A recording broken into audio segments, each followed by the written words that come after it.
Hello, family, friends, and YouTube followers. I'm Hilda Crawford, and I'm a 65-year-old woman who lost 225 plus pounds in the last 3.5 years. I've created my YouTube channel in order to encourage others, inspire others, and prove to them that there is hope and that you can do it. Over the next few days, I will be reading chapters from the book that I've just written. The name of my book is Journey to Health and Weight Loss. It's available on Amazon in both paperback and Kindle format, and I will paste a link to it below. You can find 2 previous recordings, the back cover, and chapter 1.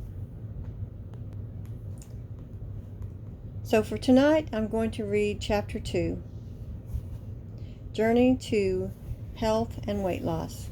Chapter 2, Early Life. I was born in Midland, Texas in 1957. I was the firstborn to two very young parents and the first grandchild on both sides of my family. Needless to say, I was quite spoiled.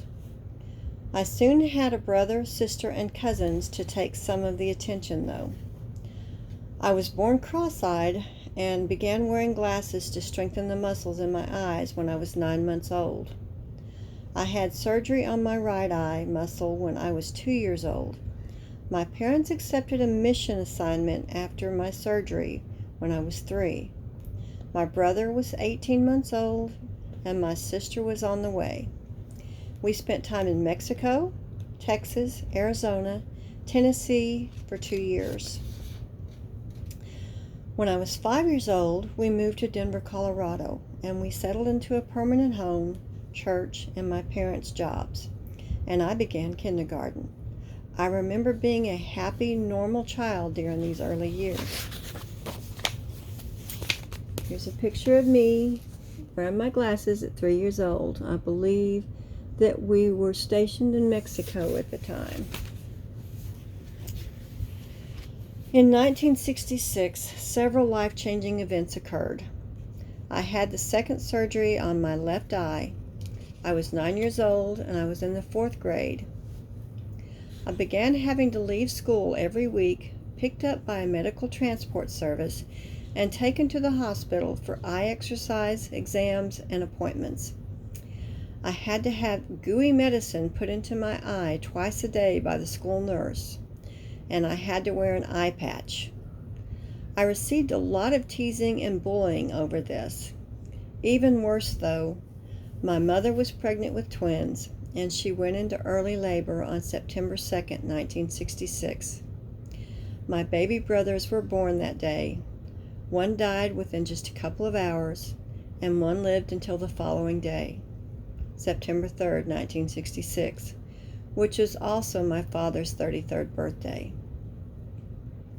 If they had been born today, they probably would have survived, but back then, preemies just didn't have the same chance. My parents were both devastated. We all were. I remember my dad talking about sitting there and one of the boys holding his finger, struggling to breathe, and getting no assistance. My mother had a hysterectomy immediately following this, and she lapsed into severe depression that she never fully recovered from. I began gaining weight. Who knows, was it stress, antibiotics, changed diet, lack of exercise, all of the above?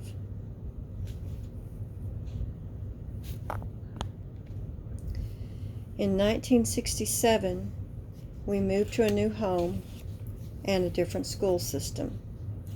I was in the 5th grade, and I remember going to gym class and being expected to climb a rope and not being able to do so. I remember field day and coming in last in the race. I remember always being picked last for football, kickball. I continued to gain weight. I vividly remember being weighed in the 6th grade in front of my entire class and outweighing all of them by at least 20 pounds. I hit puberty early, and I definitely began packing on the pounds, especially from the waist down. My very well-meaning but ill-informed grandmother decided that she knew exactly how to get me back in shape during the summer when I turned 12 years old. She fed me skim milk, eggs, prunes, very lean hamburger meat, bran cereal, laxatives, and vitamins, all while giving my siblings and cousins sugary cereal, ice cream cones, cookies, and fried chicken in front of me. She also had me doing a crazy exercise routine while the other kids just played.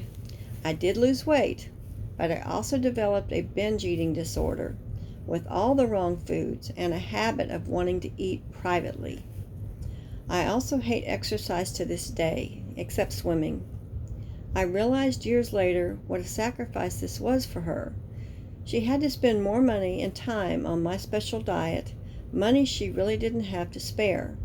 She also had to spend time outside in the very hot Texas summer sun, supervising my exercise routine. She obviously loved me greatly. My 12-year-old picture, sixth grade, 20 pounds heavier than everyone else. It's prior to my exercise and diet routine summer.